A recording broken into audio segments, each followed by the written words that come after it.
Okay, after some technical difficulties, we are finally live here with CMKL Game Day episode 4. How are you guys doing today?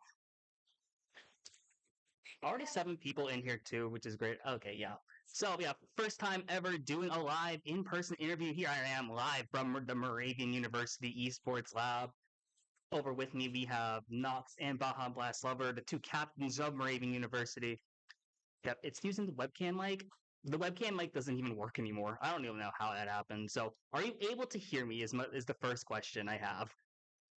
Otherwise, otherwise, I'm gonna have to like restart everything. Okay, we can hear me. Thank you, thank you. Fishy says I got nerds behind me, and I don't see any candy anywhere. I think Halloween stuff happened already. So, I mean, tell us a snack. I have no idea if people can actually hear me, or if they heard that, I am so sorry. But that's what it is. It is what it is. Audio stuff will probably be coming in later on, but we'll see later. We'll see later. So yeah, what we got today for you guys? We got first of all, we got an interview with the Moravian Cyberhounds captains. Yeah, applause from them. I actually have a peanut gallery for once. It's so cool. I got actual reactions behind me now too. I can act. It's like people actually care about me for once. Totally wasn't looking for this validation all throughout my life as like a child, and now they are just dying laughing. I am so. I don't know. Okay, okay. I didn't know it was gonna be like this, but yeah, we're gonna be interviewing the Moravian captains. They're asking if you guys can pog. I don't know. Wait. The fact that okay, yeah, It's in my mouth if I pog. okay. We'll not have people pog today. Fishy, this is embarrassing. Yeah, Fishy, I was gonna make you a mod, but at this point, we're about to have to time you out, which is not ideal. Just time out the person who's like basically running the league at this point. You know what? I was gonna say there's gotta be some crazy, stupid questions I think that will come up in this interview from chat. So like chat, you can ask questions as we do this interview. I will be moderating chat also though, so if you say anything stupid, I will be what they said. So yeah, we interviewing the Raven captains today. We're really going over some division recaps from week 3, going into some week 4 predictions. What is the capital of Iowa? I don't know off the top of my head. Isn't that Des Moines? I actually have no idea, but I'm pretty sure it's like Des Moines, like DESMOINES. I swear, I'm okay. Before predictions, going into some schedule issues that have been happening throughout this entire season, and then not only do we got one interview, we got 2 interviews because we got Oklahoma University Academy. I think that's the OUA at the end of this. Got some real good stuff for you today.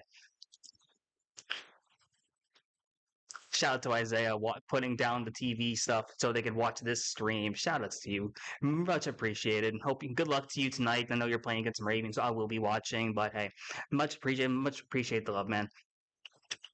Okay, so we're gonna finally get started here with this interview. With the Raven captain. So over here I got Nox and I got Baja. So feel free to just introduce yourselves to the scene, to the community. Anything you want to say, it's all up to you. Okay. Hi, I'm Knox. I'm a senior here at Moravian University. Um, I'm an English major, but I'm double minoring in political science and sociology, so hopefully going to law school afterwards. I think that's where I'm gonna leave it. Um, Hello, I am Baja Blast Lover, also known as simply Baja. I am a junior music education major at Moravian here. And I just hope to be like a humble little school teacher one day, just teaching how cool music is. That's all. Great to see it. Yeah, I know it's a case for a lot of people in the community where a lot of people are doing like a lot of different majors. So yeah, people with associated with like the sweaty comp sci and all that, but across like all the all the schools, there's a lot of people going to like law, going into teaching. Met a couple other psych majors, I think, and yeah, noticed that through the yeah. If you're interested in chat, I'll tell you what they're happening later. But yeah, there's hype for someone going into pre law. So yeah, we'll get started with this interview now. So obviously you're being at Moravian, you were part of the first ever like collegiate team ever like made in the world, which is cool enough to say that. But it's like, so how exactly did you get involved with like competitive MK and all that? But for just mine's a long story, and you better chime into this. So we had a event for our activities council on campus. So it wasn't even really esports related. But we were playing Mario Kart. It was a Mario Kart tournament, and it was my freshman year. I was not going to show up to it, and I ended up showing up by myself. No one else was there with me, and I ended up getting second place. And I didn't play for like I don't even know how long. It was months, and I just got my first Switch, and all I had was Breath of the Wild. So I didn't even have Mario Kart. Showed up, got second place. People were looking for me because I went by my nickname, and so no one could find me. And this is where it goes into your part of the story over the summer. Yeah, it was a long recruiting story. I'll go into that soon. Free to move the couch and the chair closer, by Do the you want way. it closer? Yeah, move it closer, by the way. This is going to be interesting. Mostly because of the camera and all that. So as they move that, yeah, I can tell you, as the person who recruited Knox, it was like an absolute pain, like trying to figure out who exactly Knox was. 'Cause I had no idea who she was going prior to the event. Finding out, just going through the registration list, because going through the registration list, finding her email, sending out this Hail Mary of a recruiting email, seeing if she would actually respond. She was one of the only people who responded. And then, long story short, after an entire summer fiasco of like we finally got someone and never actually getting her until like September of that year, finally got the player. I said she was going to be future of the program, and I was right. I will take full credit for that. So yeah, now she's here, captain of the Moravian Cyberhounds, and that's great. Baha, what for you? What exactly got you into this hellhole of a game? I always loved it when playing just Mario Kart Wii when I was a kid. I was a big fan of Mario Kart DS, and I didn't really know that people played it like competitively, like for brownie points. And I guess when I came to college, I joined the esports team to play Overwatch, and I didn't like it. So I saw that there was Mario Kart team, and I'm like, I was always kind of better than my friends at this game. We'll just see what happens. And what was it, 2 years later? Now I'm here. So 2 years later, now you're here, yeah? True. I remember you being an Overwatch player first, because I relate. I started off as a Smash player. That's what got me to, yeah, I see you, Fishy. Overwatch sucks. Did we have they treated me like pocket mercy. That is true. I do remember coming in here for that and just seeing you being treated like garbage, which obviously nothing against Marine and all that, but things happen. It was an entire different team. So, and do we have recruiting emails? We did. It didn't work. We got two people off of it. One of them being right here looking at her phone, I think. But but yeah, we had recruiting emails. I was absolutely desperate to get the whole like getting Moravian off the ground was an absolute pain, but like it worked out in the end. That'll probably be a story in the future. I might just do an entire episode of how the hell the first ever college team even happened, because that's a story for another day. But where's Angle? Isn't he at work? I'm pretty sure he has like work at this time. Yeah, yeah. Ingles is Yeah, he's usually busy in the afternoons. There's a whole thing about like this team. This team is busy as hell. Like there's like no time for. I'm surprised they even said yes to this interview, because like I didn't think they'd be available. But no, it was okay. okay, okay. Moving on to the next question. Okay, so of all the teams here in CMKL, that's made up of like only one school and not just the teams that are mixed of like different schools, like Texas Unified, just all the Texas schools. Ontario United is all teams from all bunch of teams from Ontario. Even McDaniel is McDaniel plus Maryland plus I want to say, I forget the other one, Towson, I think it is. So, of all those teams, you were by far the smallest school. Like, I remember just looking this up, doing my research last night.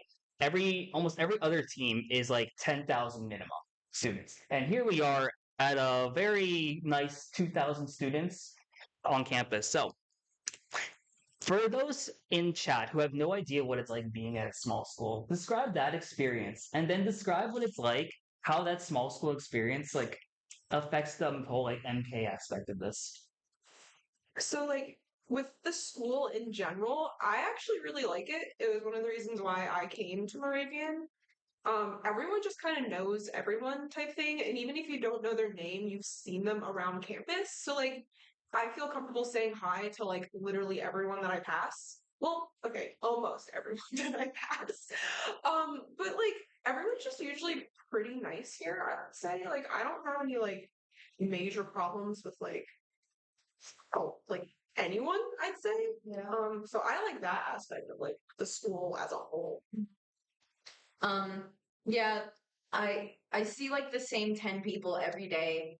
That aspect of it can get kind of exhausting, seeing the same people all the time, but I would rather that than see a bunch of strangers all the time who I have no idea who they are. Like it doesn't feel like they're real people, even though they are. If that makes any sense. If I guess I would describe the small school experience as like a big dysfunctional family. I like that.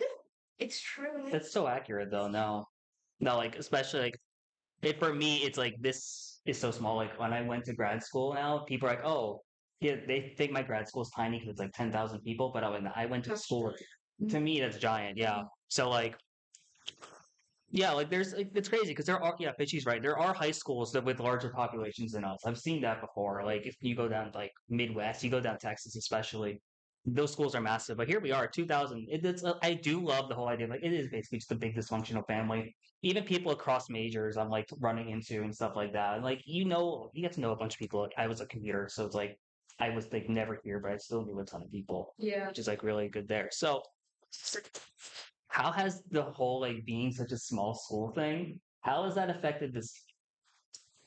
We know people.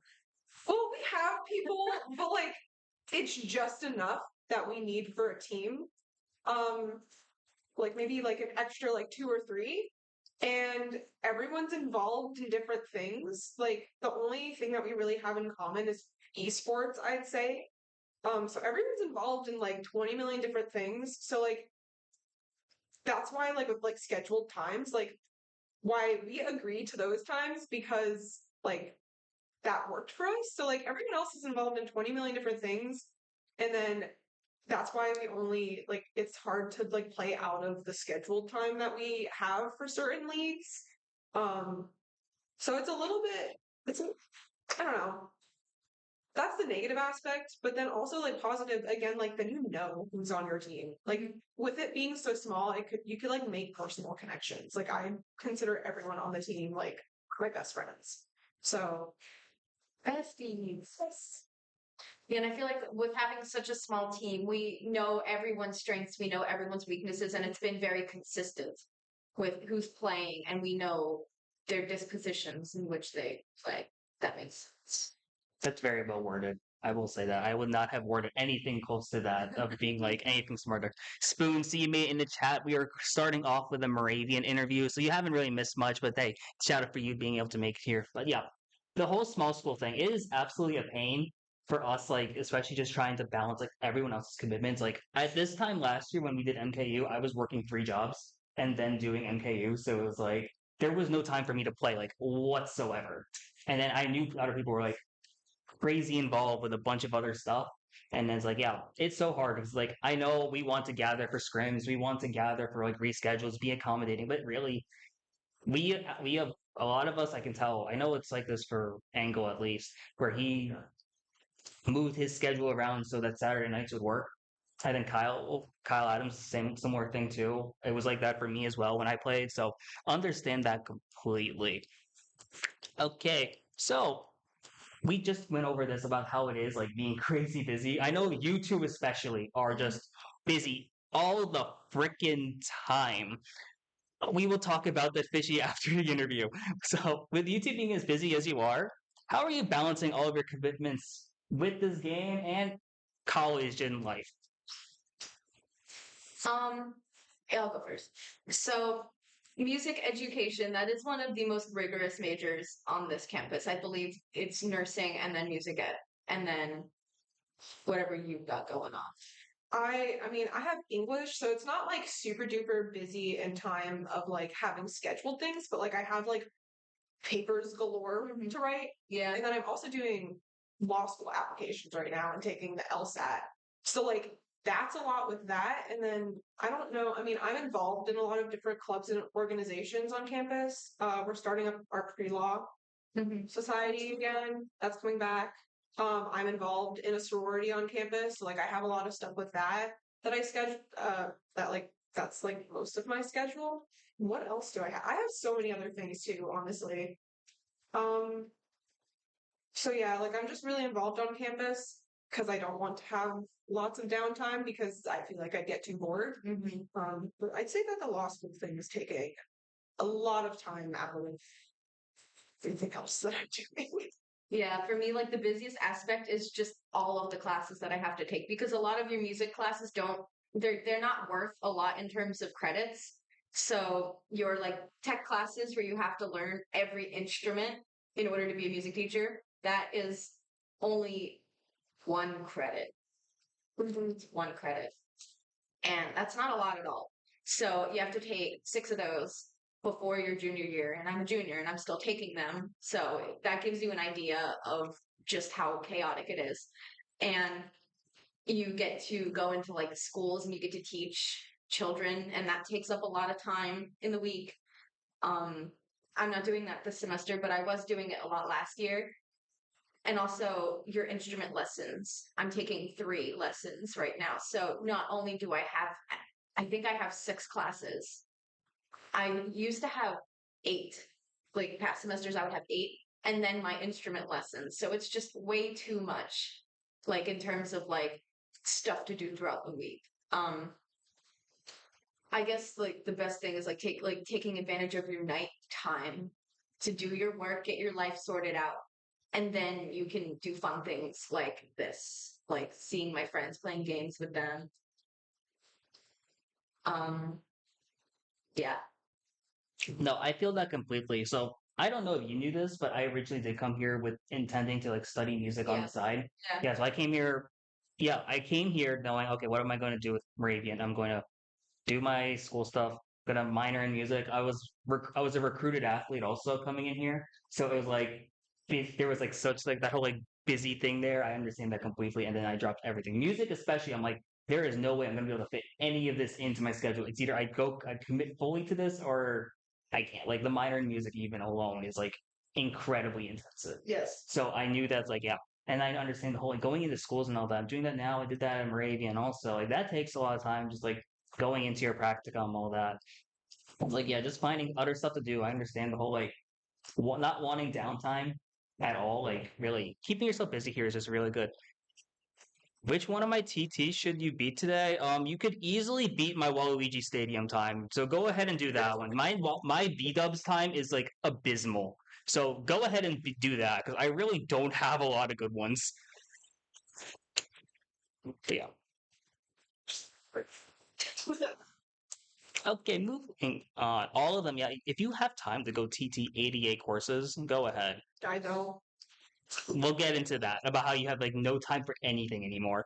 So, Baha, you're currently a member of Team Egg. You are one of the only players in Division 2 or 3 to actually have experience playing outside of the collegiate level and like playing on in a more official team setting. You're one of the only people to play in MKU, and you're going to be one of the last people to play in MKU considering they're rebranding everything now too. So, talk to me about what that experience is like and how has that experience with Egg helped you with this group? So I joined Egg this past August, or maybe July. I think it was August, maybe like 3 weeks before I moved back in. And I think that, I think that having another team has kind of opened me up like socially, and it's made me less afraid to, do things like this, and I get to talk to more people. But it's also helped me as a player because I have like a reference point of like what I should be doing. I have such a good group of people to like teach me the ways of competitive. And I already like sort of knew what I was doing because I had the past experience with Moravian.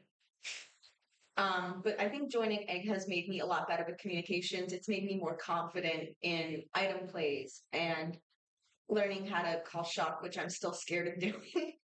And no, it's been an overall great experience, and I can't wait to keep playing with them.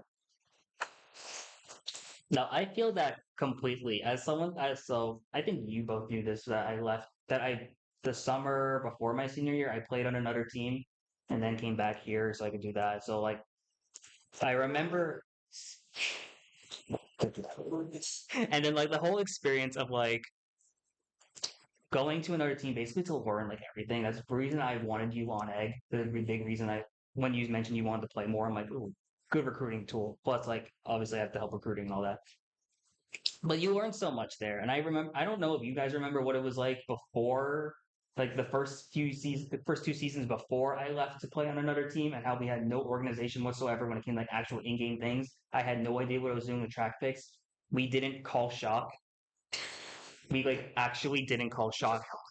No, we just said it was either no, it was Eric screaming, use it, use it, use it, if he was dodging. And then someone would smash it, and I'm like, so yeah, it's So okay. These are dark ages. That's no, because that's what it was. He's getting coaching in Splatoon now. That's fun. Yeah, Eric is. Good for I have him. not had time to smoke it from We will get to have some stuff about how you have time for nothing. But yeah, I understand, like, completely. It was like kind of like a deja vu moment for me, like bringing you to Egg, because it was like when I played with Team Upload, like learning everything, and then seeing you come back here, knowing that you have all this experience now, especially with, like, track picks. When, like, though your in-game play, maybe not, like, not even looking at points, because I can actually see what's going on your screen. Seeing the item player make the decision making, especially, has evolved so much since even just in, like, April. So that's been an absolutely insane improvement for you. So I've been really happy just to see that. Okay, Knox. Hard hitting question, because this one was personal for me as someone who was in these shoes last year. And okay, so for context, the majority of this league is like freshman, sophomore.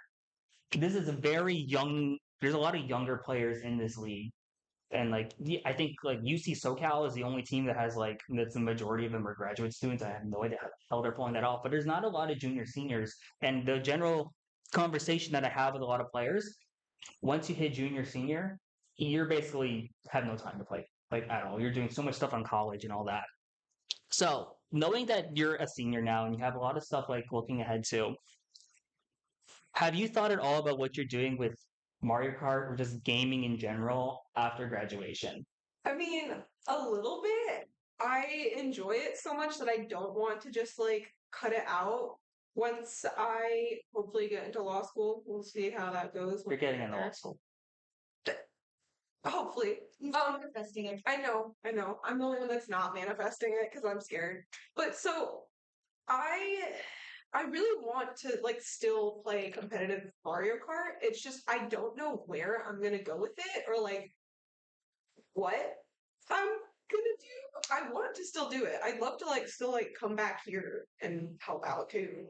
Which I don't think I even told you that yet. Did I?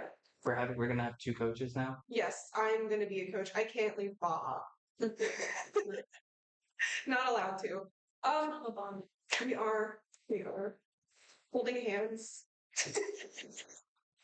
I don't know. I really want to keep it going, but I don't know what I'm gonna do yet. I'll keep that there because I don't know what else to say. That I want to join. Like obviously, I wouldn't be able to play for Moravian because I'm gonna be graduated. Graduated. I don't know. I still want to do competitive Mario Kart. I just don't know where I'm gonna go with it. Stop. You say something or else I'm gonna keep rambling. You have time. You can have time to ramble as much as you want. I know Spoon is in chat right now, and he did message me about, like, asking for help with, like, recruiting for his team. So I know I'm looking for players to recruit for my teams. Yeah, we've tried it. We've been trying with you for like a year now. busy. Yeah, that's the hard thing. Maybe next semester, because hopefully law school applications will be done.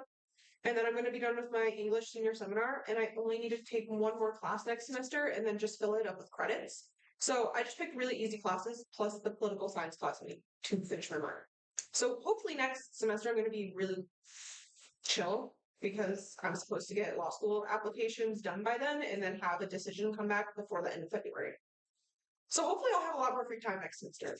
And I'm also dropping some, not dropping, but I can't pick up more leadership positions in my sorority because I'm going to be a last semester senior. So I can't really pick up many. So I'm going to be very free in that aspect too. Unfortunately and fortunately. So maybe next semester I can figure some of that stuff out. Good to know. Good to know. I know Bo, one of the Kutztown players. He's leading a new team. I think they're U-Turn. I want to say you're called. So there's like potentially 3 teams at least looking at your name right now. Jeez, scary. Yeah, Scared. yeah. It's like crazy because it's like Do you want your name drop one to me? name drop what the teams. Yeah. Spoon. Which one is the lower team? Is it Lunar Eclipse? Which bad one? Did I just When do you have their first Lunar Lights? Yeah, I was gonna say the first team for Spoons is like for Spoons group is my division basically. So unless you're jumping to unless you want to jump immediately to what I'm at, No, basically. I'm too scared for that. I need to put more time into the game if I have to go that far. Yeah, I was gonna say Solar Storm is definitely moving up like D14-ish. So yeah, I don't Hi. join Next semester. ZE. What? What is this? Nah, she's not joining ZE. She's definitely going H. She's definitely an HD person, I will say. I don't know. I don't know anything. What is that? We'll talk about it later. What? No, you're going D1, like actually D1 now, obviously. You're going to be joining ZE. ZE2? Oh my god, ZE2. And Baja. Baja's moving up to Buzz at least at some point soon, also. That's totally happening. think so? To Buzz? Hey, I never know with you. Oh, brother. You never know. I can't move, so I can't move. I can't leave my team, so you should join Egg. I will say you should join.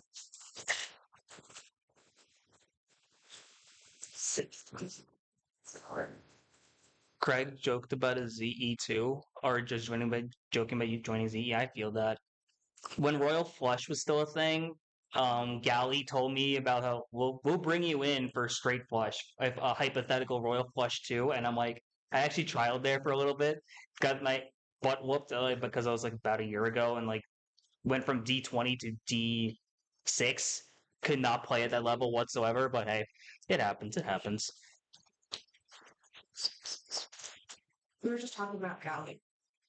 What about? I don't I think don't that know. they know. I don't know who Gally that is. You never met. Oh That's what you're saying, yeah. know. Yeah, you never met the OG coach at Moravian, who was also named Alex. Crap about that. He's in the area, so You're the only captain whose name doesn't start with an A. Oh, dang. Sorry about that. Do you want me to change it? We got Alex's, we got me, and then The coach. that's Who what else? I said. 2 Alex. Oh. My Girl, maybe. yep, that's just how it is now. can't read. What are you trying to read? You're trying to lean forward and see it, and I. What are you trying to read, chat? Chat. I'm trying to read chat, You and I'm want- also trying I will to... tell you if anything in chat's like notable to say. Like, unless chat is going to ask me a question to ask them, which you guys are free to, by the way. I think answer. I'm not going to like bring anything up from chat unless they mention something specific. Haha, spoon. Haha. Funny. Okay, moving on. Next question. So this year, because there's a lot, like half the starters, I think this year are like brand new, and then you have. I don't want to drop his legal name, but you know who I mean. Phoenix. Oh, yeah. Who's like he's been here for a year, but he's like hasn't like he doesn't like He's also really busy. He kind of just likes to play to have fun, Yeah. which is exactly fine. yeah. I do too. But yeah, basically what I'm saying, you have a really inexperienced group this year, Mm-hmm. which was the big question coming in. I know when people were looking at the teams, I know the sad truth was that there were people like, oh, Moravian doesn't have spicy anymore. What is happening to them? And I cried too. You did not cry. I don't know. So actually going into the question, what's it like leading such a new and inexperienced team, and what has been helpful for you guys? 'Cause keep in mind, there's a lot of teams, especially Division 3, who are like coming into this brand new and have not really had a lot of experience. So like, what's been helpful for you being leading such a group with a lot of like newer players? I mean, I think because me and you have experience, it's helped a lot. And then, I mean, you help coach us. Mm-hmm. So that's a big help. Thank you. Mm-hmm. But then, like, I don't know, a lot of the people that are new, like Angle, Angle. the left angle, he, I mean, he was really good from the start, Mm-hmm. but like, he just is kind of here. He wants to learn. So like I feel like a lot of the people that are newer just really want to learn, Mm-hmm. which is great and being like totally open to like anything that we're saying and that maybe help with too. Yeah. Giving you credit too. I think another thing is being really patient with them. Learning something takes a lot of time. Especially if it's something as intricate as I can't believe I'm describing competitive Mario Kart as intricate, but there's a lot that goes into it, and you just need to remember that they're not going to be great overnight. It takes a lot of patience and nurturing in order to foster such a great team or the foundation for something great. Um, like I literally taught two of our players how to bag like 4 weeks ago.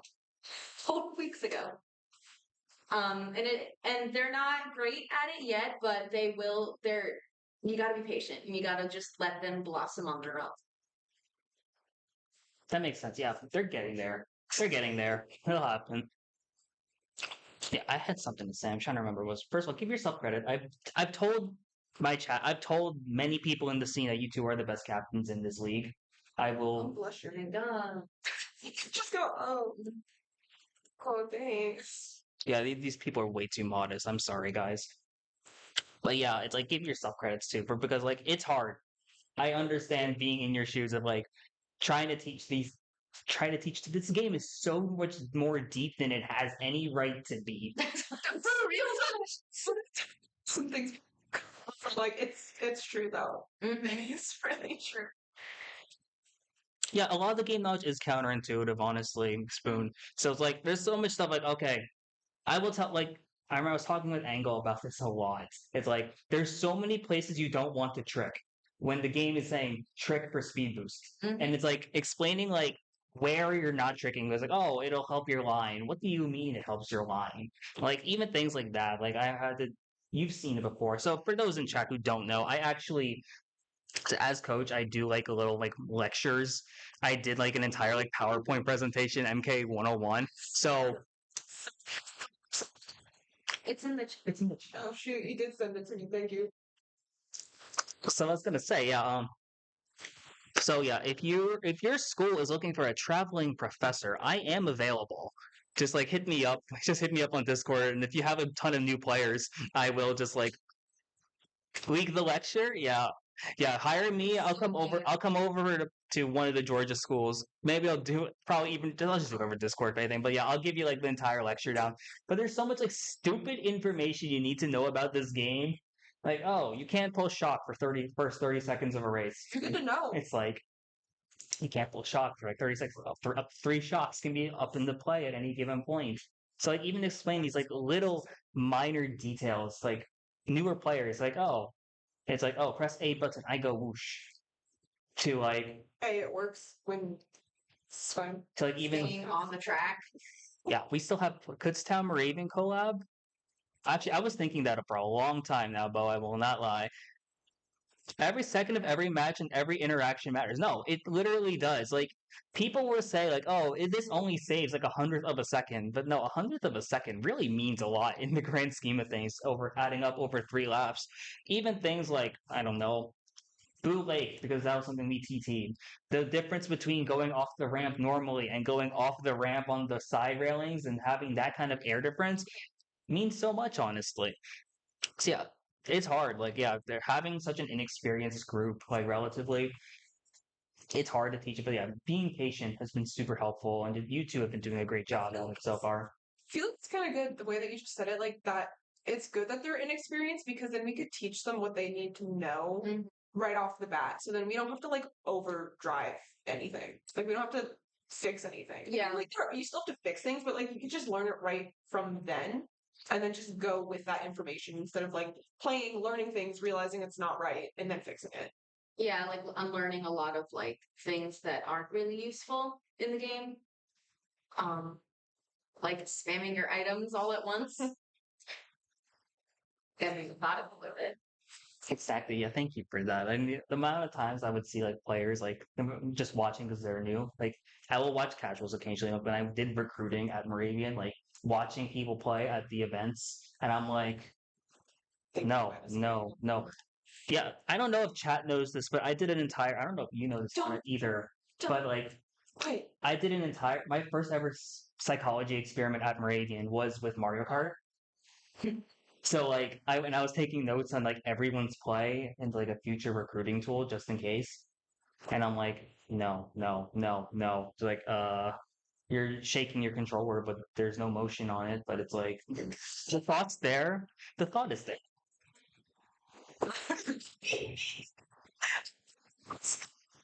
I didn't start shaking my controller until 2 weeks ago. I've pressed the jump button. I just shook it unknowingly Yeah. because I get too nervous. It happened in Wii. Yeah, That's what you just did in like- Wii. So I also like that turn. Mario Kart Wii brain. Yes. for real though. Okay, moving on. Looking ahead to the future, what are your goals for the team, either of this season or the rest of the year? Mostly thinking rest of the year because like this season's already almost at towards its end. So and there's still an entire spring semester to go, and like you two being here for a while, what are you thinking? Or what do you want? What are you thinking with this team? Um. Well, because I'm a senior, my goal going to be different than yours because I want to make sure it's like not perfect, but like that everything is covered before I leave and that people feel prepared with not being there. I don't know because like you were there, and I feel like me and you were always here, like all the time, and then you left. Still here. Sorry. Thank you. I'm probably not going to be coming back very often because of law school, hopefully. But I have so much faith in you, so that's fine. That's scary. No. That's scary. You're gonna do great. So just kind of making sure that like I don't know, also making sure people have fun. I know it can get stressful sometimes. Like am I going off track? I might be going off track. But I don't know. it's still a game. It's supposed to be fun. You could play it competitively, but if you're not having fun, there's really no reason to play it. So don't make it to the point where like it only matters if you win or lose because like say you're losing at some point, pick tracks that you want to play or that are going to be fun as long as you're not repicking. I don't care because if you're going to lose, might as well have fun playing it then. So because I know people get like really stressed with it and it's like in the long run it really does not matter. I don't know if this is what you want me to be saying, but like for real though, like have fun. We're playing. What division are we in the big scheme of things? In the grand scheme of things, you are playing Mario Kart competitively. This game should not have a tournament scene like we do as is. You're not playing for money. You're not playing for scholarships. Yeah, and like the That's not happening with this game. Not after the recent guidelines and all that. There's no way we're making anything with that. scheme of things, like you don't need to be so sweaty about it. You just gotta do it because you love it and not because you're good at it. Does that make sense? because it's something you enjoy doing. Like why make people why be sweaty about it? Mhm. I don't think that made any sort No, of sense. that made sense. You're fine. So I'm taking it that your goals for the season, goals like long term, are just to keep making sure people are enjoying the game. Like, just have fun. For real. Mhm. Like, I don't want people to show up here and be like yelling at each other. Because that's not fun. That is not fun. So I mean that's like the main goal. I mean, another thing like better communication. If we're technical stuff, I'd like to make sure that we are better at communicating and using like appropriate terms for Shells. yeah, Done. like blue shells. Blue Chef Otter View. And it's on me too. Someone said don't throw. Well, then we heard the word throw. And so they threw the blue shell. So like gotta make sure that we understand communication and be like, okay, don't say don't throw, say hold. Because it doesn't sound like the word throw at all, and you won't like hear that and then be like, oh, okay, they said throw, so I'm gonna throw it. That was covered in the PowerPoint, by the way. Yeah, it was. It was covered like 3 separate times. 3 times. Well, not the communication. When we were going over the plays. Yeah. We went over 3 different blue shell instances. But we're Same still with Ghost and learning. Blue. We're still learning. It's okay. Yeah, same with Ghost and Blue and Boo. Yeah, I told them that too because I think one of our players was saying, "Oh, can I boo?" And I'm like, I can't tell if you're saying blue or boo. I only knew it was not blue shell because of like it was within the first like 15 seconds. Fine. Perfect. The great thing about having in-person interviews is that there's sometimes people out in the hallways. So I have to like also make sure no one's coming in or that I'm not getting robbed. There is a code though, so we should be That fine. hasn't stopped what's happened in this room before. It helps. Yes, but we still, I don't know if we ever got rid of figured out what happened to that one like computer chip. No, Yeah. we did not. Take notes, Franken. Dang, calling shots. Who is that? By the way, I know Tal said that Her name's Knox. everyone knows who you are. So the chat, they already know who you are, so it's fine. So I'm like, I know you said like pick tracks for the fun of it at times. You still fight me in some of the track picks I'm making. Because I don't like them. I don't like them. I'm not play with she just told that I want to pick later. I'm gonna pick Ninja. No. Yes, I will. I'll pick it. Everyone else can pick another one. I'll pick the one I want. Yo, Ace. Yo, Ace. Hey, Ace. Who is this? One of Baja's teammates. Hi. Isn't it weird seeing me like animated and like alive? You're not just. Who's your current? I should know who you play with. Oh, shoot. And when Wave 6 comes out, I'm literally not playing anyone besides for Pauline. That's So fun. I think you focus on. we can switch right for. Then we'll go back to Link. Obviously, We're arguing. Custody. Okay, yeah, I would set a poll for this spoon, but I haven't gotten to that point of like actually like doing that. But yeah, are you guys 3, 2, 1 shock or ready activate? I have an answer, but my And like get ready, activate. Yeah, I like that too. Like 3, 2, 1, activate. It doesn't register in my brain. It's like Because then you use it at ready, and then shock at. You know, I do what you do, really, honestly. yeah. yeah, I mean, you were a coach and you did it, and then like I only ever learned from you, so Yeah. exactly what you do is usually what I try to do. So yeah, I was always a get ready activate. I think it's much quicker. There's the big thing about shock. I'm gonna go into the analytical part of this game. The big thing about shock is that like you want to make it as much of a surprise as possible. 3, 2, 1 will occasionally be too much downtime, so teams are gonna be able to start predicting that a bit better. When someone starts to count down and starts sweating, agreed. I'm like, get ready, activate, just keep it quick. That's I get anxious. like If I'm like anywhere above like Girl, me too. I was watching a ZE War. ZE is like Division one of the best teams in the world. splitting. Yeah, because I think it's fun now. So I was watching one of their wars and then someone in call was calling shock, and they didn't do 3-2-1. They went 5-4-3-2-1. Yeah, and like I was surprised because like that team of all teams was doing the 5-4-3-2. Oh yeah, from 5. Like I forget which war it was. It was on Gyarados' stream like about a week and a half ago. It was on. I want to say it was on Bangkok Rush. I could be wrong. But doing it from 5 was a big surprise for me. I don't think it was the person who normally calls shock. I think it was just and I don't think they went out very well either. But it happens. It happens. Speaking of things that don't go well in the game, you should see what happened in D16 MKU. What ended up deciding finals was a Baby Park pick. That was crazy. No, For chaos. no, they picked Baby Park for like legitimate, like this is a strategic play here, and it was the wrong strategic play, and they lost finals because of picking Baby Park. No. I could have told you that. Yeah, they were up. So, do you guys know when you pick Baby Park, the actual legitimate reason to pick it? To reset completely. It's like that, and you pick Baby Park as like an to make sure no one gets top 6. The one legitimate thing for Baby Park is like it's like 90% of the time if you pick it, it's very hard to get like top 4, top 5, top 6 on it because it's so chaotic.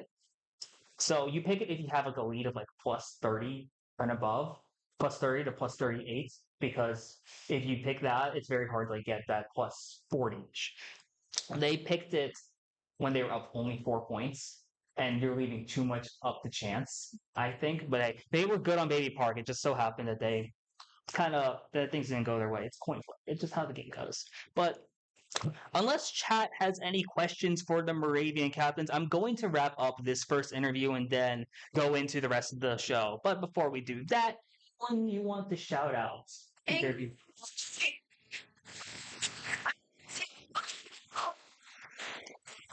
That's our prodigy. It's our baby. Can I shout out my little brother? He can, yeah. I mean, he's not going to be watching this. But I love him. He also is insanely good at Mario Kart, but he's only in high school. So There's a lot of good players who are just in high school. he's really good. He plays Blue Shy Guy. Still. Mm-hmm. Only that. He also played one time when you and Moon did not know that he was playing till when we were practicing like 2 years ago. That would over make the sense. summer. Yeah. What do you mean? Moon never practices. It was one time that we were practicing because I was sitting in my room at home playing, and then he said, "Who's this Cash person?" Oh no. I'm gonna shut it down. Oh yeah, I should do that. Probably. Shout out to Egg, my other team. They're cool, and I like my friends over there. Because like Ace is in chat, so I'm like, Shout out to Ace specifically. I love you. Shut up. I did. Well, we talked about them earlier, so like that was like already the shout out, I guess. yeah, I don't know if any. Oh, It's crazy because I don't think actually many people from the Buzz know I stream this. So, like, just put it in chat now. Yeah. yeah, but it's like, wait, they're for them. It's like, what do you mean he's streaming? I never stream because I can't stream gameplay. I don't have a capture card, so I stream this little radio show, and that's about it. But yeah.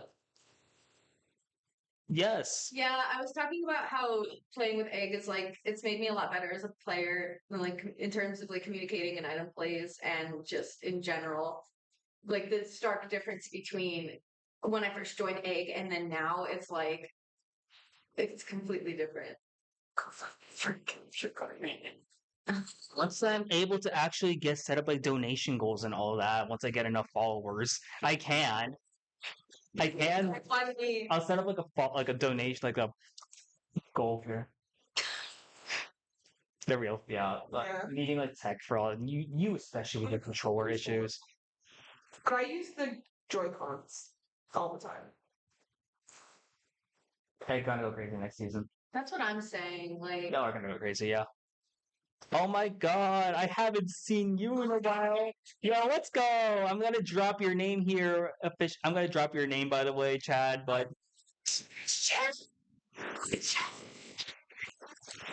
Moravian.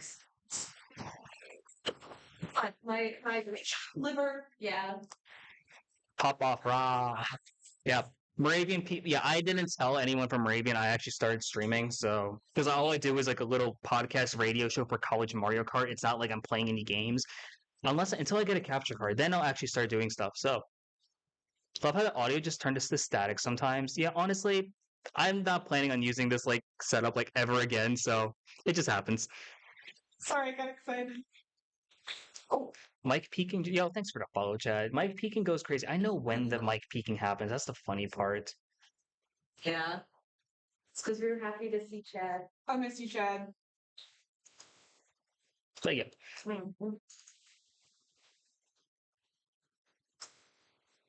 Okay. That's it for this interview then. Thank you, Yeah. both of you, for being willing to do this. I'm going to take a quick, like maybe 30-second, 1 minute break to set up like everything else for this. So I'll be right back. Stay tuned though. We're gonna be people. Y'all are gonna break this mic, I swear to God. If I had, yeah, I'm still waiting on getting all the followers. I need like 20 more followers and then I can go for affiliates. So share the channel, get me to like 50 followers. That's the first goal, I guess. But yeah, I'll be right back. See you guys.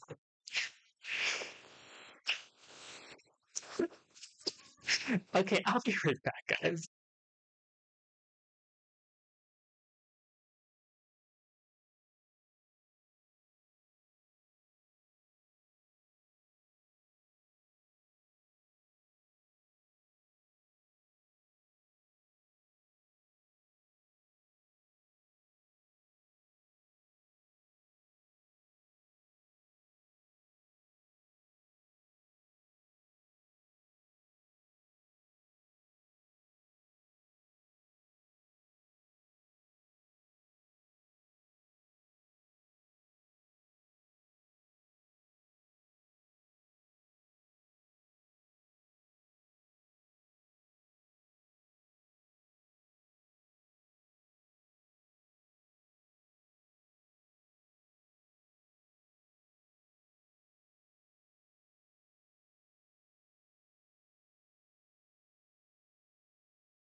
It will be painful. Like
Okay, we are back and here now actually going to get into the rest of the show.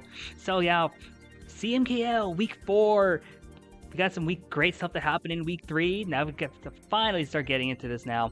Gonna go into a bit of a recap on what we had last week. After an insane week with a lot of notable upsets, a lot of just notable results. Really gonna make the playoff picture just an absolutely fun thing to watch. Thank you, Ace, for following a few minutes ago. Saw that. Thank you again, Mudkibs, following as well.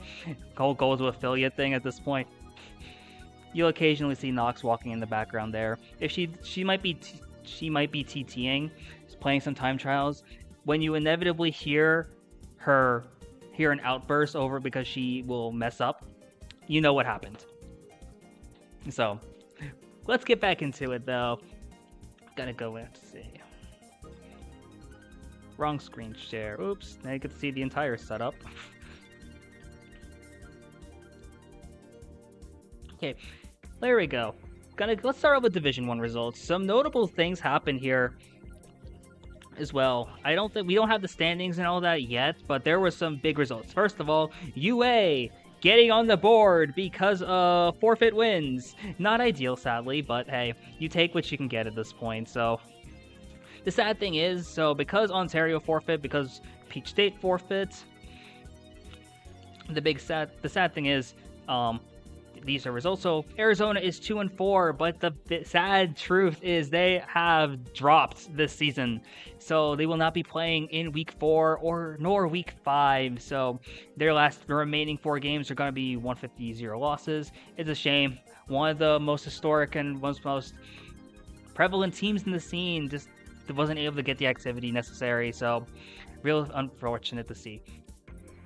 In fact, there's a few tables that we still don't have as well. So, looking at, I don't think we have UC SoCal Ontario, which I think is likely going to be a forfeit for one of them at some point. Ontario just hasn't been anywhere in the server lately, from what I remember. So, unfortunate, but hey, is what it is. Oh, that's tonight, 4 p.m. PST. Okay, good to know. I was wondering where it was because I just wasn't checking the DA log at all. So thank you for that. Good luck to both teams there.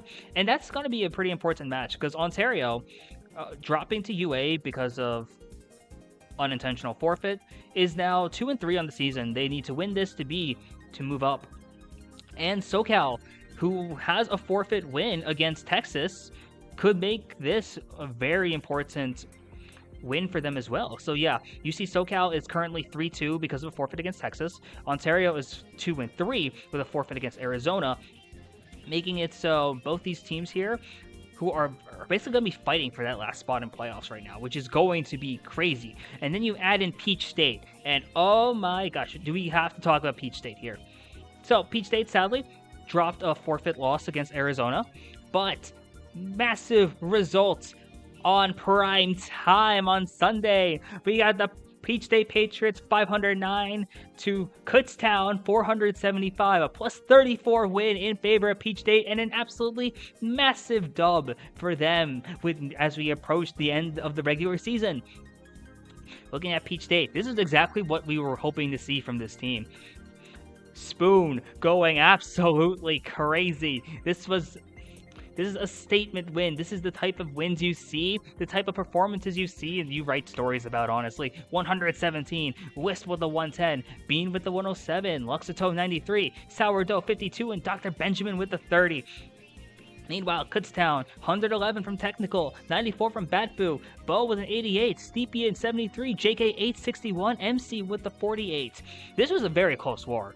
I know Peach State, what I remember, Peach State got out to a pretty sizable lead after the first 1 or 2 races, already being up like plus 20, but Kutztown kept battling back and really just made it so it was so hard for Peach State to put them away. It came down to the last few races where Peach State got comfortable then and were able to just shut the door, and it's a big win for Peach State.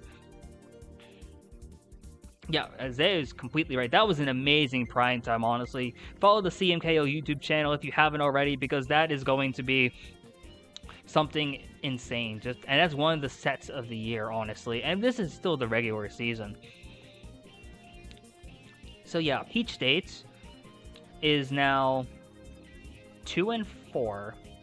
2-4. They have a shot. If they may do some noise here, I don't know if Peach State has a game against UA still, which means there'll be a 3-4 at minimum. And then they'll play Kutztown again, I think. No, that was a forfeit. So blah. But yeah, there's some notable wins here because Peach State plays a few other teams. Yeah, mid's already up. If you missed it, go watch that video. It was such a good match. But yeah, we look at Texas. Texas, Kutztown. This was another one of the big statement wins. D1 for the match. There were a lot of D1 matches that played. We're still waiting on the 6th one, which will be later today.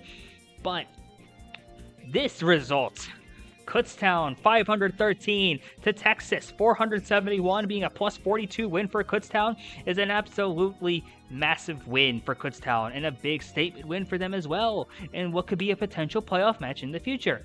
Looking at Tech with a 143, really adding to that resume, really making it so he has that case for MVP of Division 1. Batfu with a 116, Bo 89, Steepian 74, JK 847, MC 44. Meanwhile, Texas had some of their best players playing. Nick only played 11 races, but still dropped to 132. Greg with the 107, Adam 92, Unlucky 53, Slap 52, Yoda 28. And in the one race the bot played, the bot got 6, I think this is, and dropping 7 points. Good job to the bot, honestly. You don't see that all the time, but good job.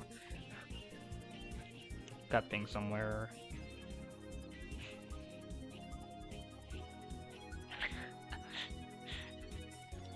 But yeah, massive win for Kutztown here. Going to 513, having that 513, 471 means a lot going into the future playoff implications, because with that win, you know that Kutztown's capable, and we all knew Kutztown was definitely capable of pulling off an upset like this. Just weren't sure if they would actually do it or not. And yes, Texas didn't have Sand playing, but maybe in the future, if we have top LU for both, this is going to be a phenomenal matchup. And really, it really shapes up this playoff picture. Makes things very interesting. Kutztown is 5-1 on the season. I don't know if they necessarily clinch. I don't think they clinched yet, but they're definitely in the position to clinch this week, I think. And then for sure next week, especially because Kutztown will have another win against Arizona because Arizona dropped. And I don't know who Kutztown plays yet this week, but I was off the top of my head. I don't know who Kutztown plays, but it's going to be very good for them to potentially look to seal playoffs sooner than later. Meanwhile, Texas dropping to 3-3. If you're looking at power rankings that I never actually posted, this is big. Texas being at 3-3 is a really scary thought, because yes, they can still just decide to, okay, we're just gonna put top LU out if they're available the last 4 matches, and then just decide to go 7-3. That's definitely possible. If they don't have top LU, they could have upsets happen. We've seen Peach State do it before. We know Kutztown could do it again, and we know SoCal and Ontario, both good teams, they could do it as well. UC SoCal is currently 3-2 on the season. SoCal being at 3 wins because of a forfeit, and then also having another match against UA coming up. They're going to be at minimum 4 wins this season, which is very good for them.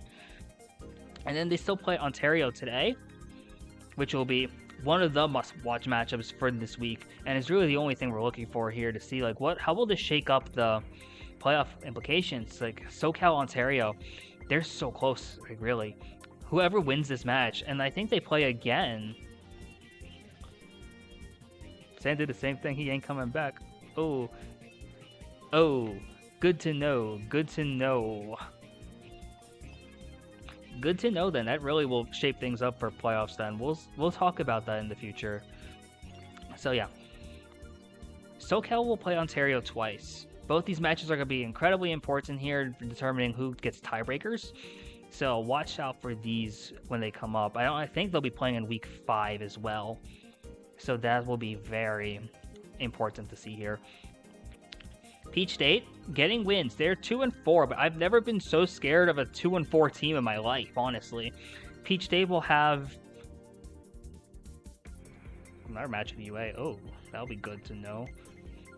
So Peach State will be 3-4, knowing that UA will have had to drop the rest of the season. And then if Peach State, they're able to pull off these crazy upsets, watch for them to make this crazy run. Maybe snagging that final spot over Ontario or SoCal, maybe even over Texas. Because Peach State has the win over Texas and has a win over Kutztown. It's very scary to see this. And I think Peach State could be a very threatening team if they can figure out a way to get into playoffs. I feel we have schedule in here or not, but I know Division 1 schedule is up here at least. Taking a quick look at the playoff schedule, or regular season schedule for this week. Kutztown, SoCal, Peach State, Ontario, Texas, UA, Ontario, Kutztown, Arizona, SoCal, Texas, Peach State. A lot of marquee matchups here in Week 4 for Division 1. Peach State? Kutztown, SoCal. I think Kutztown pulls this off. I think Kutztown just playing too solid between Technical and Bapu. Technical is having an MVP type season right now. I think Kutztown's going to win this. Expect SoCal to put up a fight though. So I don't know if this one's getting rescheduled or not. If it has been, then cool, good to know. But I think Kutztown will win against SoCal. Peach State, Ontario. You know what? Peach State has a ton of momentum. You can't deny the amount of momentum that Peach State has. If Peach State is going to be playing with this kind of like LU consistently and is going to be able to just keep this up, I think Peach State actually wins this. I think Peach State is just playing way too hot right now.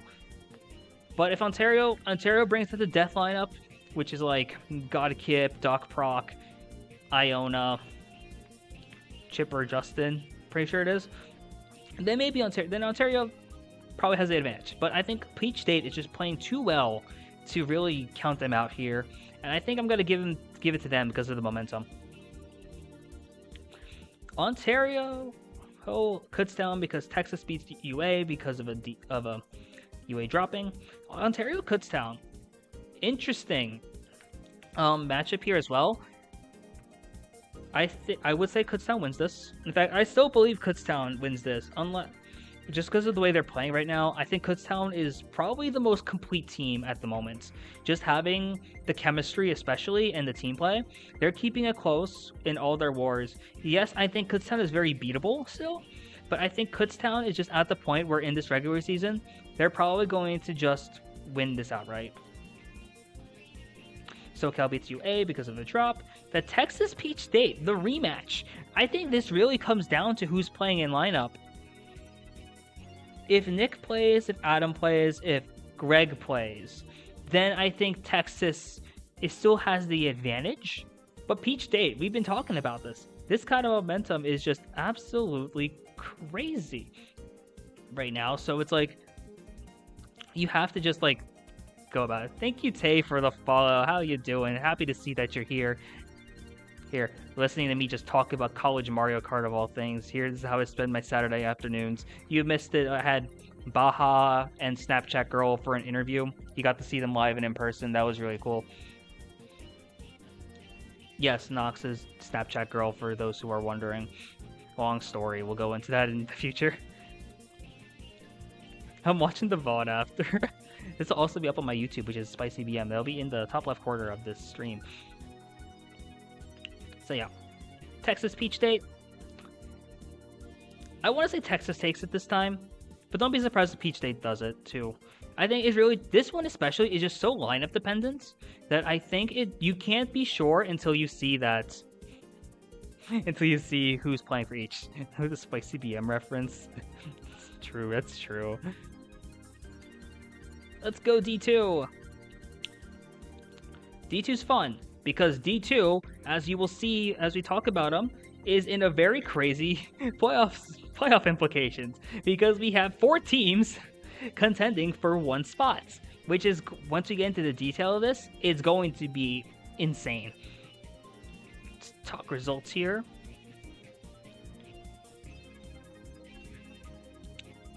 Virginia Tech having to drop against McDaniel Green Terror, obviously not ideal, but I know Virginia Tech is like really busy right now.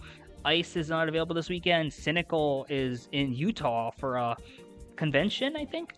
So good luck to him. Good luck to both of them for what they're doing. But yeah, it's a shame because they're not really able to play right now.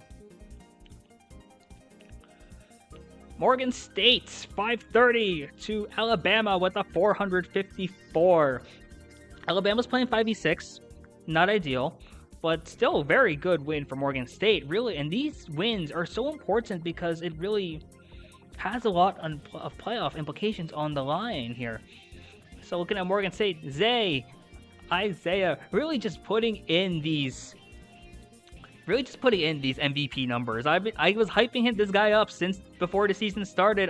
He was my pick as MVP, and he's doing me very good right now. If I had money, I would not bet it because I don't have money, and I do not believe in big gambling on college Mario Kart. But like, this is crazy. This 147, these indivs are just absolutely insane. Trial. Imagine, he just took a spot on another team, sadly, so I'm not able to. Obsidia 100, Klob with the 90, Ronin with the 69, Nitro 67, Iman with the 91.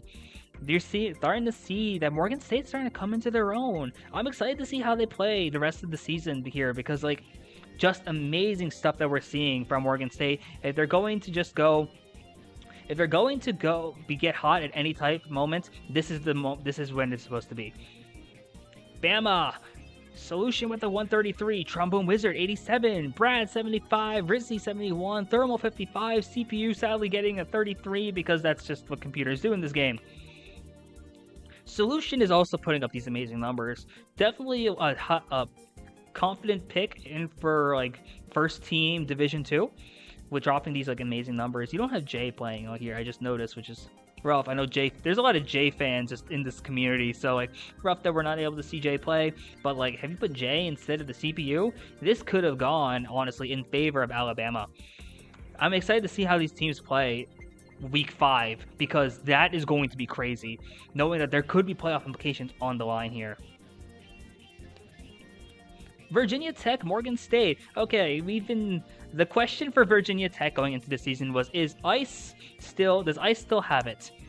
And if this was any indication, the answer is yes. It's a shame that Ice isn't able to be available this weekend, so it looks like they have to drop against a couple teams, but like, it's crazy because like, looking at this, 163. This might be the record for the season.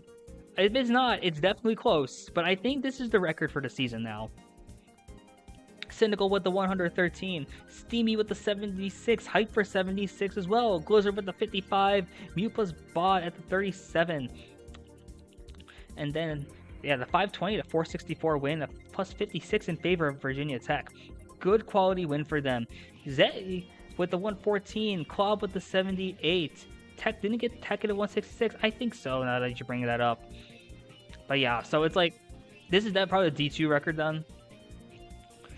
Klob 78, Iman 91, 73, Ronin 73, Nitro 67, Obsidia 59. You're starting to see a lot of the Morgan State players just come into their own, which is like really happy, makes me really happy to see for them. Being a Morgan State fan, I guess at this point, no bias. I'm rooting for all the D2 teams. It's really hard for me not to. But this is some good stuff here. This is a very like reasonable war against a very good playoff contender in Virginia Tech. Morgan State is setting themselves up to be very comfortable going into the season.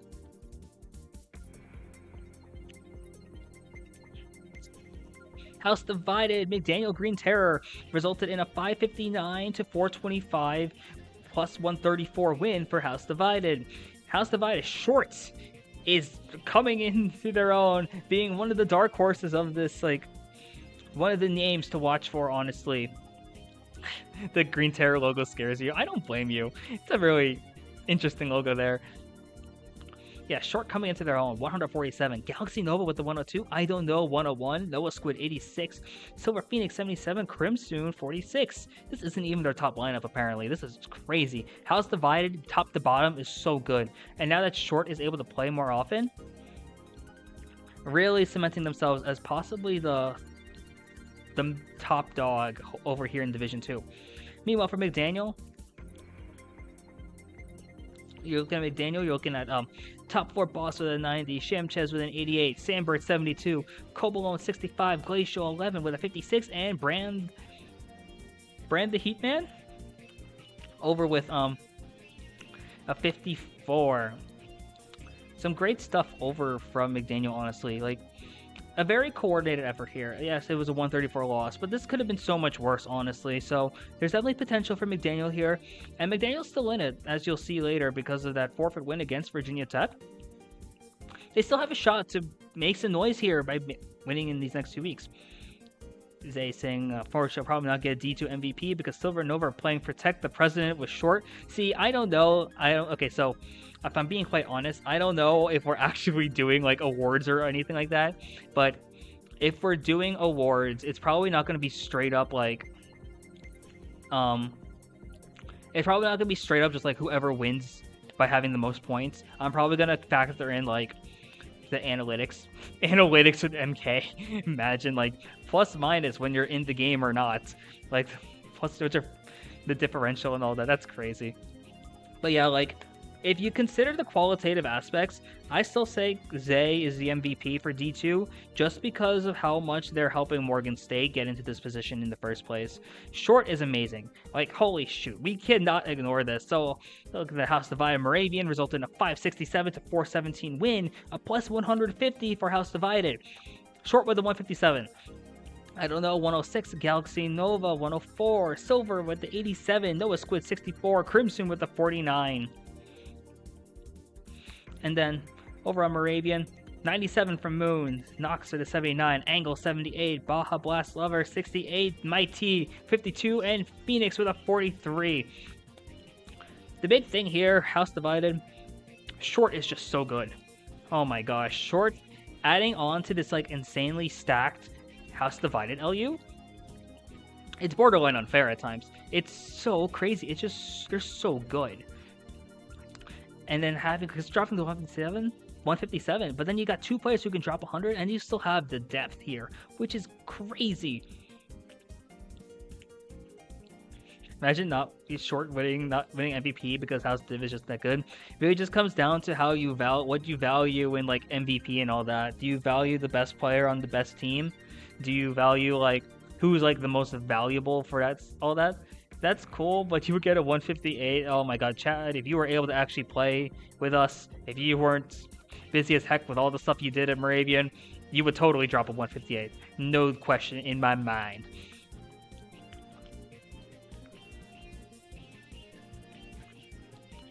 Looking at the Moravian end, solid stuff. I know Moon's probably not going to be playing the rest of the season just because he's busy with other stuff and really just doesn't play as much as he used to. But able to whip out, this is that with the outward experiment too. That was fun, trying to see how that would work out. Nox with the 79, Angle 78, Baja 68. I think the big thing that a lot of players are doing here is a lot of people are starting to realize that Angle is insane. So it's they're starting to like target him, and I feel bad. He's basically become like a meat shield, honestly, and I feel really terrible for him. But it's like, you be good, you play the game good, and stuff like this happens.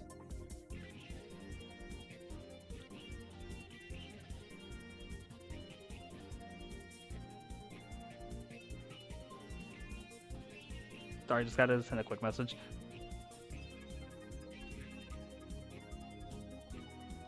But yeah, and you're seeing the new players like Mighty with the 52. He's had better moments, I will admit that, but he's still raw. Same with Angle. They're starting to develop, and this is basically a big developmental season for Moravian.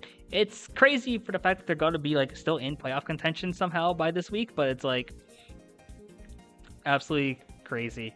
But it's like new players, it's mostly a developmental season.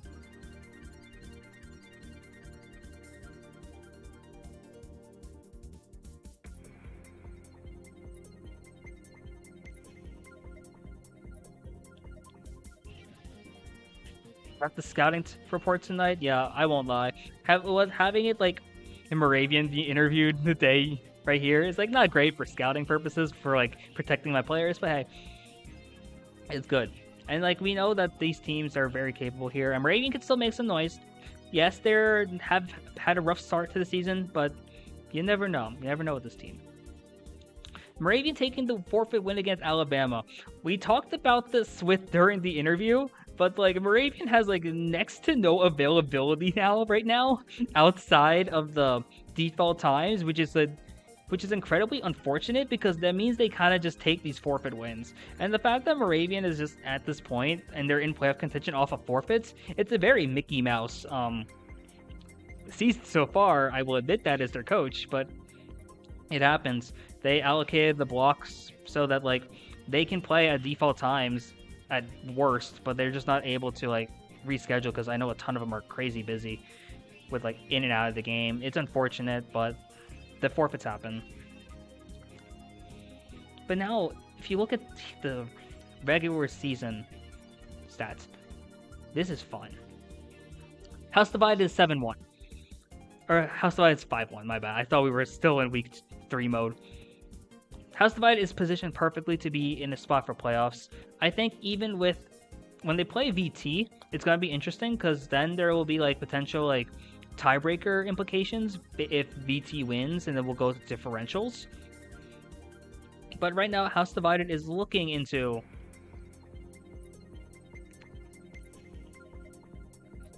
House Divided is looking into just comfortably into playoffs, so it's like very good for them right here.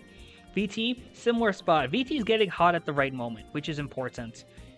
I know this week's gonna be rough for them availability wise, but if they're able to play, it's going to be don't leak the script. The script's been leaked for me like way too crazy. Everyone seems to know exactly who's getting interviewed and what my like plans are for streams. It's not fun, but yeah, we're just gonna leak. We're gonna be leaking everything at this point. Speaking of everything, I am at 38 followers. We're 12 followers away before I can like start maybe applying for affiliate, and then I start to stream more often. But we'll figure that out too. So yeah, House Divided and VT Hokies, they're basically in. It's just looking at the leakers. The big thing here is Morgan State, Moravian, McDaniel, Bama are all basically have the same record here, and they play each other quite a few times. McDaniel plays Bama and Moravian, I think. I don't know if that's this week or next week. Probably next week. Actually, I don't remember it off the top of my head, but Moravian plays Morgan State and McDaniel. Morgan State has Moravian, obviously, and they still have to play Bama. So, like, these matches mean so much here. It's like, it's crazy, but they really do mean, like, everything here. So I'm excited to see what we get on here.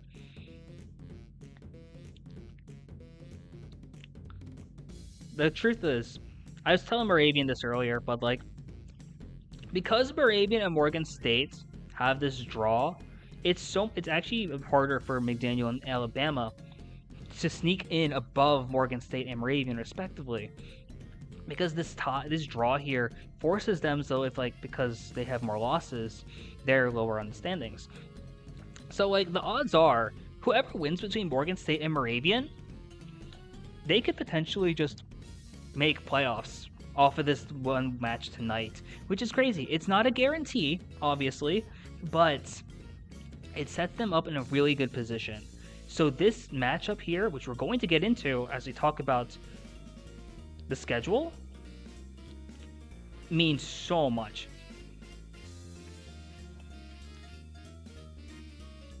Okay, looking into the schedule here.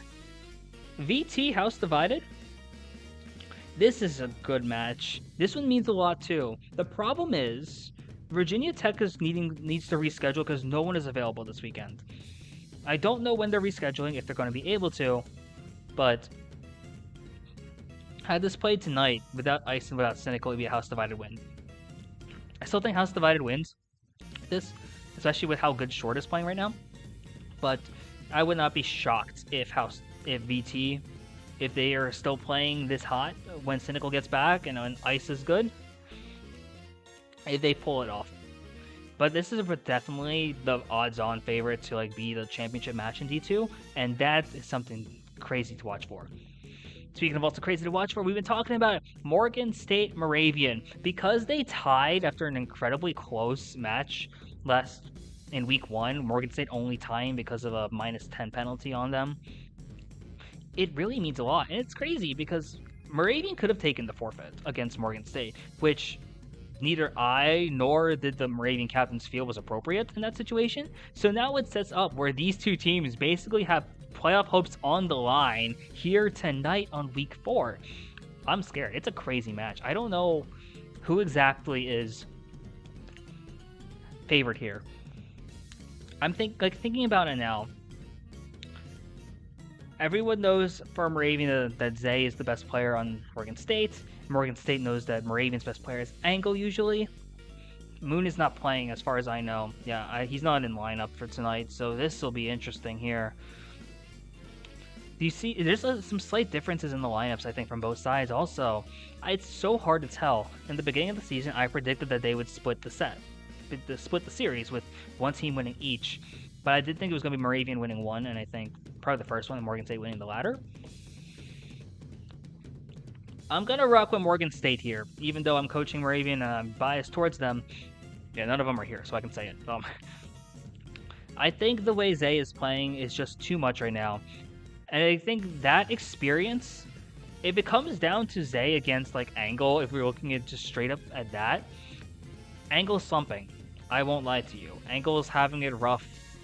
Not really with driving, but just like the mentality of like being like the player that's getting leaked like that. It's crazy.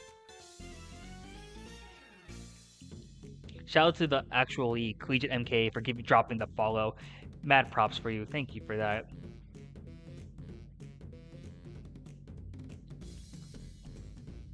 McDaniel, Alabama. This was close. This was like a +8, I think, for Alabama. And Sandberg was telling me for McDaniel, it really just came down to team kills on the GT end. So this could go either way. This is such a good like slate here because every team, you can't really predict who's going to win here. I'm going to say if Alabama has Solution and Jay, then I think Bama wins this. I think Bama will win this again, yeah. I think there's too many good players here in Alabama. And I think the peaks of Bama are higher than the peaks of McDaniel.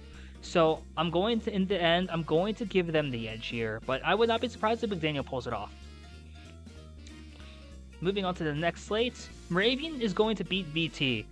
Because VT is not able to gather for default time, and Moravian is unable to gather outside of default time, which is rough, because this will be Moravian's 3rd forfeit win this season, which is not ideal for them at all. They don't like doing it like this, but it's rough. We'll talk about this later, but the schedule, I don't think anyone on like the staff end really teams to gather in the fall on Saturday nights because of like football and like stuff like that. But it's just a mess. So like the Ravens gonna get this win. It's a 150-0, really setting them up well for playoff contention going into week 5, but obviously not under ideal circumstances. So Bama beat House Divided last time. If we look at the result, it was a what, week 3? Yeah, 510 to 474. Short didn't play for Alabama for House Divided. If Short plays, I think House Divided wins. But talk about a crazy circumstance here if House Divided pulls it off. Or if Alabama pulls off another win against House Divided. House Divided has only had dropped one match, and it was to Alabama. So if Alabama is able to pull this off, that sets them up so well for them to have a shot at playoffs. Because I think they could potentially do it here too. Meanwhile, Morgan State McDaniel, this was close in their first war also. Morgan State barely edging it out over McDaniel. I think Morgan State still wins this, similar to how I think Bama beats McDaniel because Alabama has higher highs. I think I've been hyping up Zay this entire stream. I've been hyping up Zay this entire season, but I think Morgan State will beat McDaniel in part because of Zay just being as good as he is. But this week for D2 really sets up playoffs so interestingly. And I wouldn't be surprised, like, when you watch the end of the season, really, like, any of these teams, like, potentially in playoffs.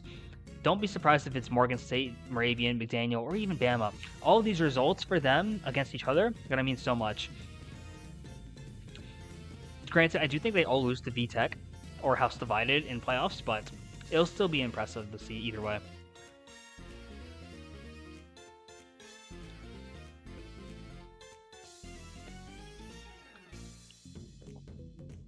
D3 is waiting on one more table, I think. I think it's CSUF and FIU, so we're not able to get the standings and all that, but notable results here. Very notable results here. Looking at Iona. Iona is still undefeated. 606 to 378 against Cal State Fullerton. A plus 228 win is just really good for them. Goji 149, Fire 109, Franken 102, Cito 99, Jones 81, Gold AJ 66. Great stuff from them. We know this team's been good, so like it does not surprise me in the slightest that they're here where they are right now. And Cal State's starting to get some stuff up too. Ani with 86, Aquin 77, Seti 76, PJ 49, Aurora 48, Robot 42. I forget if Robot's an actual player or if it's a bot, but regardless. Yo, Cal State Fullerton. I forgot. Hey, is that where you go? I actually had no idea. I knew you're in Cali, but I had no clue if that's like where you go. If so, about to hook you can get like a potential coaching job. Be like Division 3 Coach of the Year. Honestly, for Cal State Fullerton, because they need the help. I won't lie. It's a very new team, very new program. If they could use any help they can get.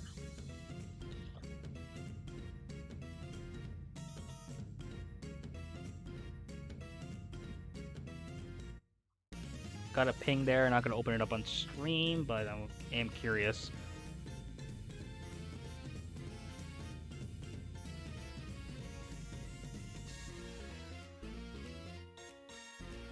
University Northern Iowa, UNI, against Eastern Illinois University. UNI is popping off at the right time.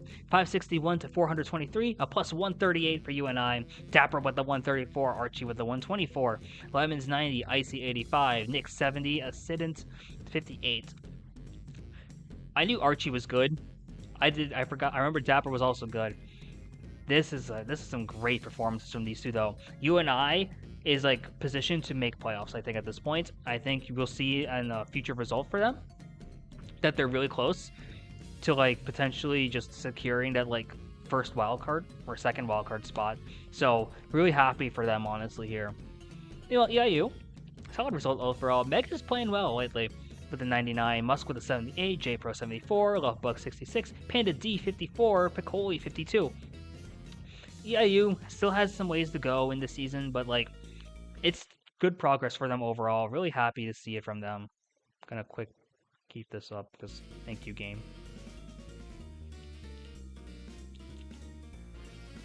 Yeah, overall, UNI really good, looking good. I remember talking to one of the D3 players about like hypothetical power rankings. UNI is arguably the third best team in the division, which is like crazy because one conference is just so good. Oklahoma versus Eastern Illinois. A 590 to 405 win for Oklahoma. It's a plus 185. Great overall play from this team. Almost top 6 overall. Golden 115, Rhino Bites 110, Broto Bias 97, Rumble the Bumble 95, Pekadessin 92, 81 from JW Dicing. So many good players. I remember just thinking, like, Oklahoma is so deep right now. In fact, it's crazy how deep they are top to bottom to the point where they're looking like championship contenders, and that's so cool to see. Meanwhile, Eastern Illinois, Musk with 87, Pakolai with 72, J Pro 69, Mega 66, Peta D 62, Lovebug 49. Musk's been playing well lately as well. Really taking over the MVP spot here, getting that 87, really important for them. EIU has a lot of potential. It's a shame that they had to play at this point right now, being a relatively newer team, and then having Oklahoma as being one of your opponents. But EIU, expect them to make them some noise if they stick around for next season.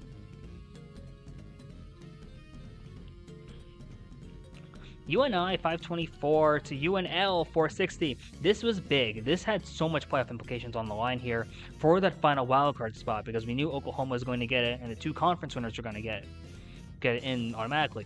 So this war meant so much for both teams.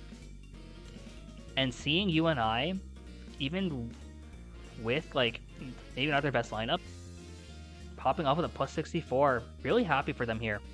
The 122 from Archie, Icy with the 114, Lemons with the 101, Dapper with the 99, Acident 52, Boog with the 36. From UNL, we got T-Bugs with the 104, LeBob 85, Mark 75, Mop 70, Sarazen 68, Jack TR 58. If you're UNI, this is what you wanted. This was the win against another team in interconference, in cross-conference play, whatever it is, where it really matters. Because this has so much playoff implications on the line. I think UNI is going to be comfortable going into playoffs now, assuming they don't fumble the last 2 weeks of the season. UNL, still good result though. They still have a shot as well, maybe either at the conference championship or through a wild card spot. But it'll be important to see how both these teams approach these final 2 weeks. Okay, we have three more tables. Thank you for the graphic fishy there. Schooners? Excuse me. Okay, Oklahoma 549 to UNL 428. OUA is just so good right now. It's like such a deep lineup. 107 from JW Dicing, Golden 101, Rhino Bites 89, Tiger Dust 87, Red Tobias 83, Rumble the Bumble 82. Top to bottom, it's just such a good.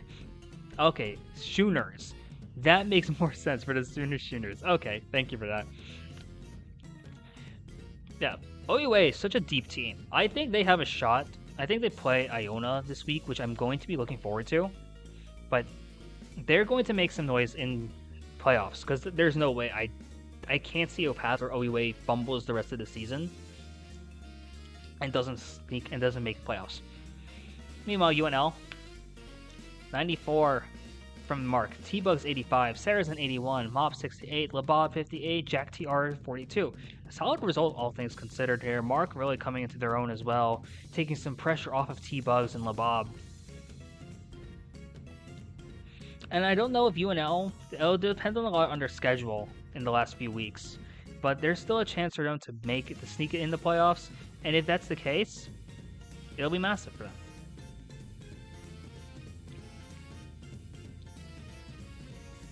Iona UAH. This is the war between two teams at the top of their conference, Iona being from Conference A, UAH from Conference B. And Iona's cleaning up. Iona has just been so good.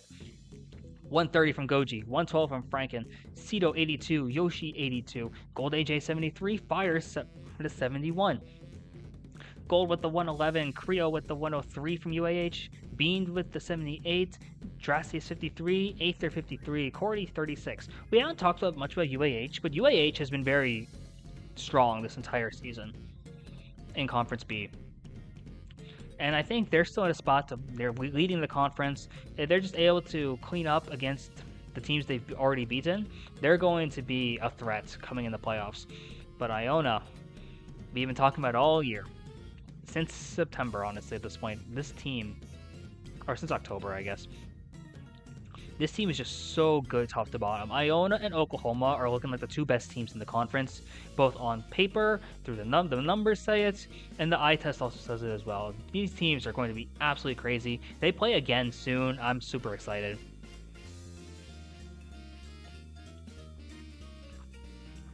And lastly, we have UAH FIU. This was a great result from FIU, by the way. A 110 from Milkshake, a 95 from Ted Bear, 83 from Vit, Drago with an 81, Silver with a 68, and Evan with a 35. Just great stuff overall from this team.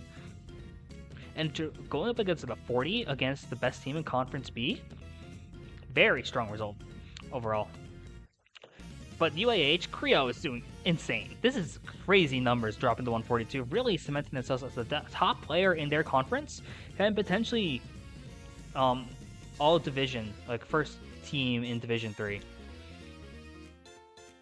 Green with the 115, Brandon 87, Aether 59, Cordy 58, Drastius 51. Creo and Green are really coming into their own here, and if they're able to bring up these players, I think UAH could be like really scary. Like UAH is going to be really scary in playoffs. FIU, I don't know if they have enough time to sneak into playoffs. Like we'll look at the results right here.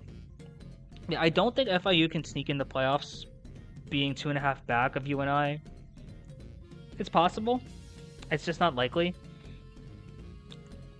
But it's crazy. But good stuff from FIU. After having struggles the entire season just to gather, FIU is responding pretty well, honestly, all things considered.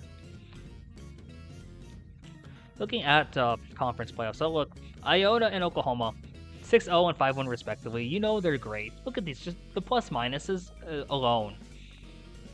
It really just shows how strong they are. UNI though, at 4-2, have locking into that last spot in playoffs. And they have one more interconference match. I don't remember against who. And then they have to play against their own conference. So UNI, if they just play solid, they should be able to sneak into play. They should be able to maintain their hold on playoffs. Meanwhile, in Conference B, UAH is up 2 games over Huskers, also 3 up against EIU, and Cal State's 3.5 back. UAH has been looking really comfortable and has not lost a match outside of their conference, or within their conference. So I think UAH is probably going to win here, but it's up to them to hold strong, because otherwise, if Huskers plays well, beats the teams they have to beats UAH, this is a world where Huskers sneaks in over UAH. It just comes down to these last 2 weeks. I don't think EIU and CSUF are going to make it, sadly, either in wildcard or by winning the conference, but great stuff from them both throughout the season so far. A lot of improvement on their ends. Looking forward to see what they can do if they decide to stick around. Ace is back. Let's go.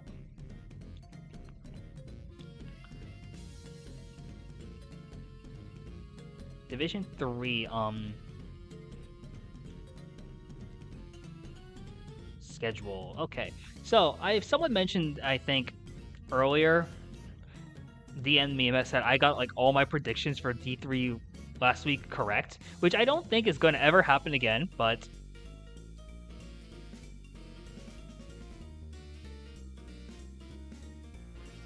yeah, I don't think I'm ever going to get these awards, or not awards, but get these predictions right like that ever again, but hey, you never know. Looking ahead to this week, EIU Iona. I have Iona winning. Iona is just too good right now to really give this up. Similar here with Oklahoma CSUF. Oklahoma is just playing way too hot. UNI UAH. This is the upset alerts. UAH being the top team in the conference, in Conference B, but UNI playing incredible right now. I'm going with UAH. I think UAH just has it over UNI. Creo's just playing crazy. I don't know if UNI is going to be able to top that. I think UAH is just too good. It's going to be close. I think this is going to be the closest matchup here. Potentially, maybe Huskers FIU. But I have UAH winning this. FIU Huskers. This is also an upset alert. Milkshake is playing crazy. Ted Bear's playing good too. Huskers has some good players though.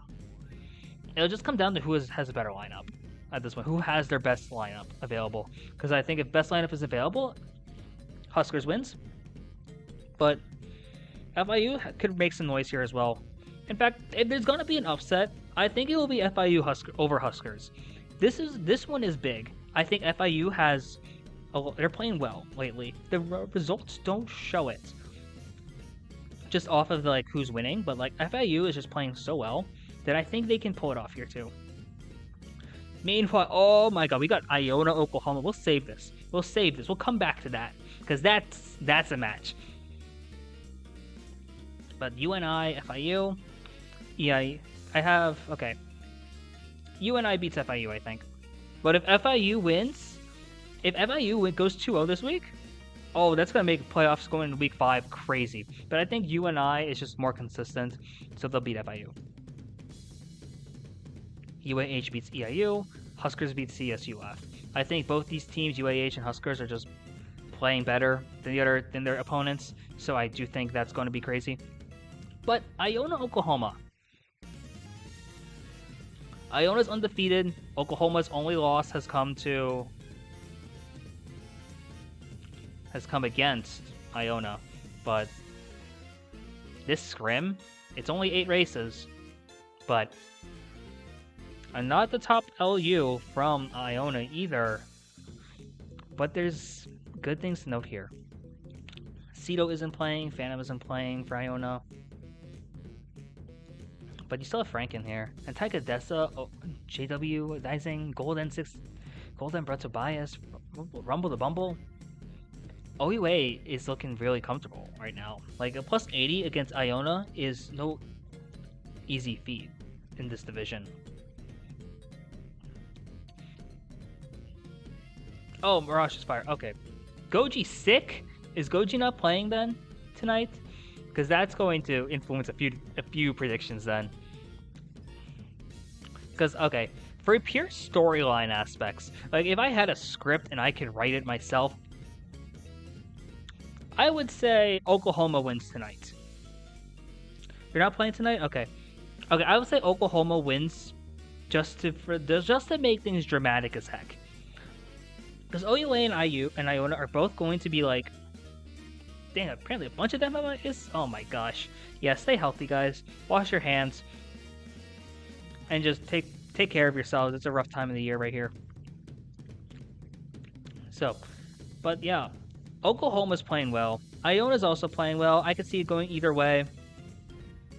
But part of me wants Oklahoma to win against Iona here. So when they inevitably meet in playoffs, I am hoping they meet in playoffs, no bias.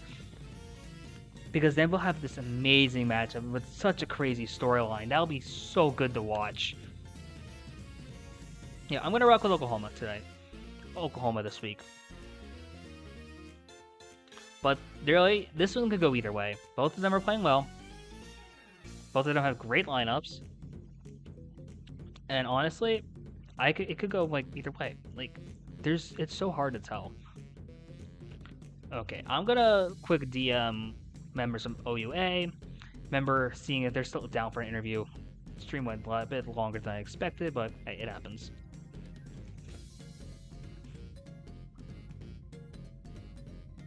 See Boomer Super.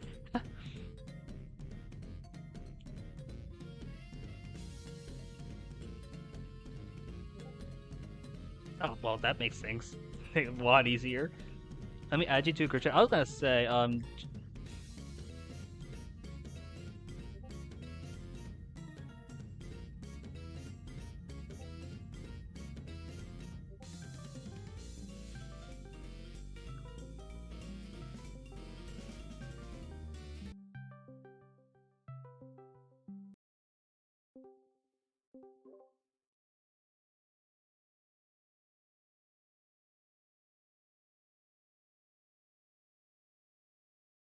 yo, hey guys, how you guys doing?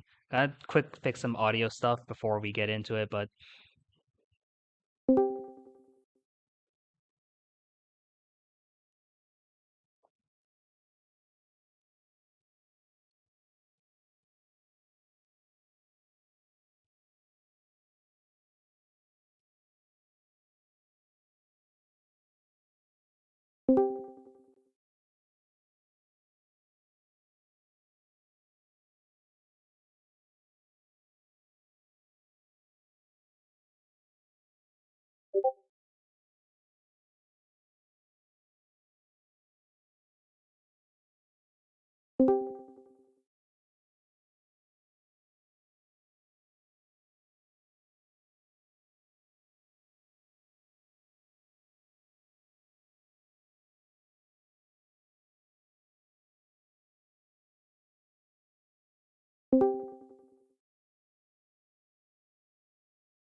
Sorry guys, just gonna quick do some stuff.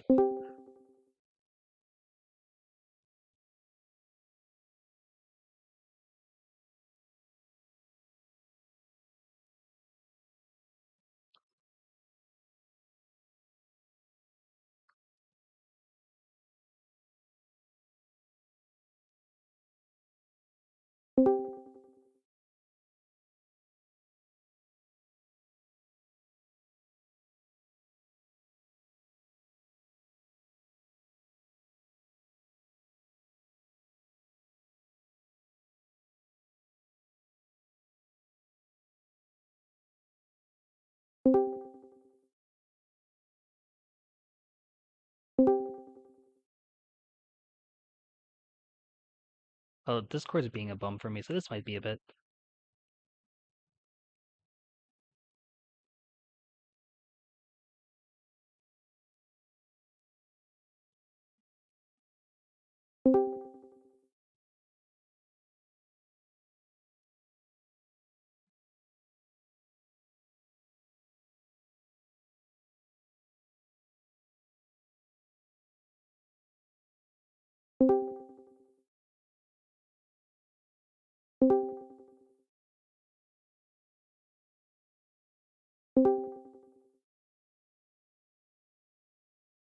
Okay, can you guys hear me? At least over in the Discord call. I don't know if, or in chat, if you can hear me there too. Yeah, big rip, honestly. Yeah, my Discord's acting up here. This might be a bit. Gonna quick deafen real quick and mute and deafen for a sec.